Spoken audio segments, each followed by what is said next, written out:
Hi good evening everyone. Today என்ன topic பார்க்க போகிறோன்னு பார்த்தீங்கன்னா சம்மரில் வந்து பார்த்தீங்கன்னா எப்படி வந்து பிளாக் சம்மரில் வந்து ஏற்பட்டு இந்த மாதிரியான காட்டுத்தீ வந்து எப்படி ஏற்படுது அப்படின்ற ஒரு விஷயத்த தான் பார்க்க போகிறோம். இது என்னன்னு பார்த்தீங்கன்னா ஆஸ்திரேலியாவில் வந்து டார்விட் அப்படின்ற ஒரு நபர் வந்து இவர் தான் வந்து இந்த மாதிரியான விஷயங்களை வந்து மேற்கொண்டுட்டு இருக்காரு. அது மட்டும் இல்லாமல் 2023 இந்த மாதிரி காட்டுத்தீ பரவி நிறைய வந்து பர்ன்ட் ஆயிருக்கு. இந்த மாதிரியான விஷயங்களை வந்து அவர் எடுத்திருக்காரு. அது மட்டும் இல்லாமல் இந்த இயர் வந்து 2024 வந்து பார்த்தீங்கன்னா இதுல இருந்து எப்படி வந்து சவானான்ற ஒரு இடம், அதாவது வெஸ்ட் ஆஸ்திரேலியாவில் சவானான்ற ஒரு குறிப்பிட்ட இடம், ஸோ அந்த இடத்துல தான் இந்த மாதிரியான காட்டுத்தீ வந்து பரவுது அப்படின்ற ஒரு விஷயத்த தான் வந்து இவர் முன் வச்சிருக்காரு. ஸோ இதுக்கு தான் வந்து பார்த்தீங்கன்னா இவர் கடந்த ஒரு 3 இயர்ஸ்க்கு முன்னாடி நடந்த இந்த மாதிரியான விஷயங்களை தான் வந்து ரிப்போர்ட் மூலயமா வந்து சொல்லப்பட்டிருக்காரு. அது மட்டும் இல்லாமல் இவர் லாஸ்ட் டைம் வந்து வெரி வெல் எக்ஸிக்யூட் பண்ணியிருந்தாரு. ஸோ இது ஏதாவது இனிமே தான் இந்த மாதிரியான விஷயங்களை தான் வந்து ஃபாலோ பண்ண போகிறாங்க அப்படின்ற ஒரு விஷயத்தை தான் இவர் வந்து சொல்லியிருக்காரு. அது என்னென்னு பார்த்தீங்கன்னா 2023 வந்து 43 மில்லியன் ஏக்கர்ஸ் வந்து பார்த்தீங்கன்னா இந்த மாதிரி பர்ன் ஆயிருக்கு அப்படின்ற ஒரு விஷயத்த வந்து தெரிவிச்சிருக்காரு. அப்போ வந்து பார்த்தீங்கன்னா 2023 வந்து இதுக்கான முயற்சிகளை வந்து என்ன மேற்கொண்டிருந்தோம், ஃபர்ஸ்ட் இது வந்து ஏன் நடக்குது, இந்த மாதிரியான விஷயங்கள் சம்மர் டைமில் மட்டும் ஏன் நடக்குது, 2023க்கு முன்னாடி 2022 வந்து பார்த்தீங்கன்னா ஒரு 10 மில்லியன் ஏக்கர்ஸ் வந்து இந்த மாதிரி அழிஞ்சிருக்கு, தீ அதிகமாக பரவி இந்த மாதிரி அழிஞ்சிருக்கு அப்படின்ற ஒரு விஷயத்த வந்து முன் வச்சிருக்காரு. ஃபர்ஸ்ட் இது ஏன் ஏற்படுதுன்ற ஒரு விஷயத்த தெளிவாக வந்து அவர் என்ன சொல்ல வராருன்னு பார்த்தீங்கன்னா இதுக்கு வந்து முக்கியமாக ஒரு ஃபியூலாக இருக்கிறதுக்கான காரணம் வந்து என்னன்னு பார்த்தீங்கன்னா கிராஸ் தான். கிராஸில் வந்து பார்த்தீங்கன்னா வெட் தன்மை வந்து இல்லாதனால தான் இந்த மாதிரியான ஒரு விஷயங்கள் வந்து ஏற்படுது. ஸோ எப்போல்லாம் வந்து மழை அதிகமாக பெய்யுதோ ஸோ அப்போல்லாம் வந்து பார்த்தீங்கன்னா கிராஸ் வந்து அதிகமாக இருக்கும். ஸோ அதனுடைய ஈரப்பதங்கள் வந்து அதிகமாக இருந்து இந்த மாதிரியான விஷயங்களை ஏற்படுறது வந்து கம்ப்ளீட்டாக தவிர்க்கப்படும்.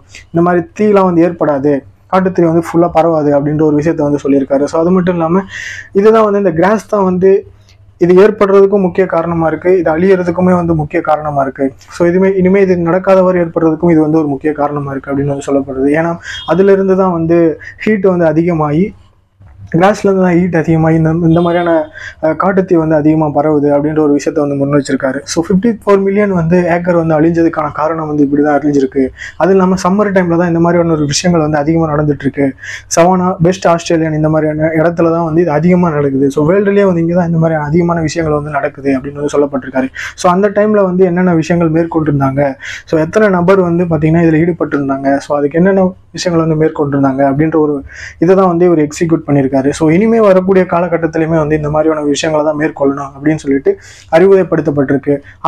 வெஸ்ட் ஆஸ்திரேலியன் மக்களுக்கு வந்து அறிவுரைப்படுத்தப்பட்டிருக்கு. அது மட்டும் இல்லாமல் லாஸ்ட் டைம் ஏற்பட்ட வந்து பார்த்தீங்கன்னா கிரீக் மக்கள் அப்படின்னு சொல்லப்படுற கிரீக் அந்த சமூகத்தை சேர்ந்தவங்க வந்து பார்த்தீங்கன்னா அங்கே இருந்திருக்காங்க. ஸோ அவங்க வந்து ரொம்பவே வந்து பாதிக்கப்பட்டிருக்காங்க. அது மட்டும் இல்லாமல் வெட்தன்மை வந்து அதிகமாக இல்லாதனால தான் இந்த மாதிரி விஷயங்கள் ஏற்பட்டிருக்கு. ஸோ இதில் வந்து நிறைய மக்கள் வந்து பாதிக்கப்பட்டிருக்காங்க. ஸோ இதுக்கப்புறமா வந்து பார்த்தீங்கன்னா அப்போ அந்த டைமில் இருந்து என்னென்ன விஷயங்கள்லாம் செஞ்சாங்களோ அதெல்லாம் வந்து கேப்சர் பண்ணி தான் இந்த ரெக்கார்டு வந்து வைக்கப்பட்டிருக்கு. ஸோ இந்த ரெக்கார்டு தான் வந்து நான் எக்ஸிக்யூட் பண்ண போகிறேன்.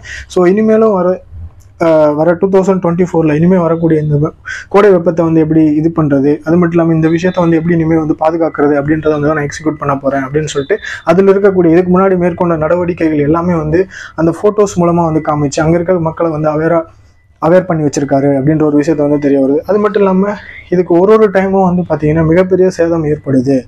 இதுக்கு வந்து என்னதான் வந்து நம்மக்கிட்ட போராட முடிஞ்சாலும் இதுக்கிட்ட இருந்து நம்ம போராடுற விஷயம் வந்து பார்த்தீங்கன்னா ஒரு 15% வந்து ரொம்ப கம்மியாக தான் இருக்குது.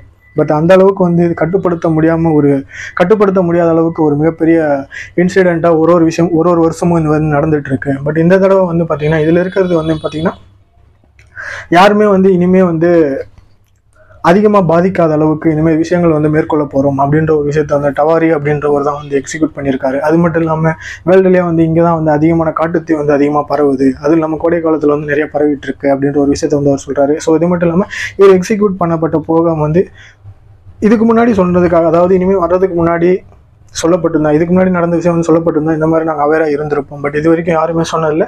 ஸோ லாஸ்ட் டைம் நீங்கள் பண்ண இன்சிடென்ட் நீங்கள் கேப்சர் பண்ணி இந்த டைமில் வந்து நீங்கள் சொல்கிறதுனால எல்லாருமே வந்து அப்ரிஷியேட் பண்ணப்பட்டிருக்கு. அது மட்டும் இல்லாமல் ஃபைனலாக இவர் வந்து சயின்டிஃபிக் மற்றும் எக்கோலாஜிக்கல் ரீதியாக வந்து என்னென்ன விதிகளை வந்து மேற்கொள்ளலாம் அப்படின்ற ஒரு விஷயத்த வந்து எல்லாருக்குமே அறிவுரைப்படுத்தியிருக்காரு. ஸோ அது மட்டும் இல்லாமல் ஆஸ்திரேலியாவில் வந்து பார்த்திங்கன்னா ஒரு வருஷமும் ஒரு நியூஸும் வந்து இருக்கும். இந்த மாதிரி சம்மர் டைமில் இந்த மாதிரி ஒரு விஷயம் ஏற்பட்டிருக்கு அப்படின்னு சொல்லிட்டு ஒரு டைமும் ஒரு நியூஸை வந்திருக்கும். பட் இது வந்து 2023 மட்டும் இல்லாமல் ஒரு இயரும் 2022 வந்து பார்த்தீங்கன்னா இதில் வந்து 55 மில்லியன்ஸ் ஏக்கர் வந்து இந்த மாதிரி சேதம் அடைஞ்சிருக்கும். பட் 2022 வந்து அதுக்கு தகுந்த மாதிரி சேதம் அடைஞ்சிருக்குன்ற ஒரு விஷயத்த வந்து சொல்லப்பட்டிருக்கு. பட் ஃபைனலாக வந்து பார்த்தீங்கன்னா எல்லாருமே வந்து இதில் இருக்கக்கூடிய இந்த விஷயத்தின் மூலமாக எல்லாருமே வந்து தெரிஞ்சுக்கிட்டாங்க இது இப்படி தான் ஏற்படுது.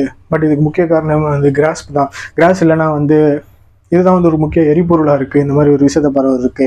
அது மட்டும் இல்லாமல் எக்கோலாஜிக்கலாக வந்து பார்த்திங்கன்னா என்னென்ன நடத்தப்பட முடியுமோ ஸோ அதெல்லாம் வந்து அவர் அறிவுறுத்தப்பட்டிருக்காரு. ஸோ இனிமேல் வந்து எல்லாருமே இதை தான் ஃபாலோ பண்ண போகிறாங்கன்ற ஒரு விஷயம் வந்து தெரிய வருது. பட் இதை பற்றி நீங்கள் என்ன நினைக்கிறீங்க? இது அந்த கண்ட்ரிஸ் மட்டும் இது மூலம் சொல்ல வந்து பார்த்தீங்கன்னா எல்லா கண்ட்ரிஸுமே வந்து இதை ஃபாலோ பண்ணால் அப்போ இருந்து தான் வந்து இதிலேருந்து விடுபட முடியும் அப்படின்றது வந்து ஒரு பொதுவான உண்மையாக வந்து தெரியப்படுது. இதை பற்றி நீங்கள் என்ன நினைக்கிறீங்க அப்படின்றத உங்களோட ஒப்பீனியன்ஸ் வந்து கமெண்ட்ஸில் சொல்லுங்கள். இதே மாதிரியான விஷயங்கள் உங்களுக்கு அடிக்கடி தெரியணும் அப்படின்னா அருள் பெஸ்ட் சேனலை சப்ஸ்கிரைப் பண்ணுங்கள். நான் இன்னொரு யூஸ்ஃபுல்லான வீடியோவில் மீட் பண்ணுறேன். தேங்க்யூ.